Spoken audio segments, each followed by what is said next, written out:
Okay, I just blew on another one of the batteries, and as you can see, it's developing cracking around the top because the battery has swollen so much. It's separating itself from the drone here. I'll pop it off. You can see it's just extremely swollen there. And round, extremely hot. Again, 60 degrees Celsius. Ooh.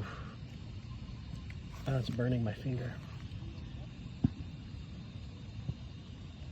It's hard to get on camera just how swollen that is, but hopefully you can see. All 5 of the batteries are doing this. Yeah. If I set it on something flat, you can see there's all kinds of space. Oh yeah, can you hold it?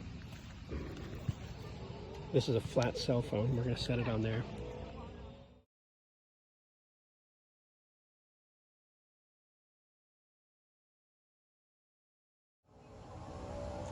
Now you can kind of see the swelling.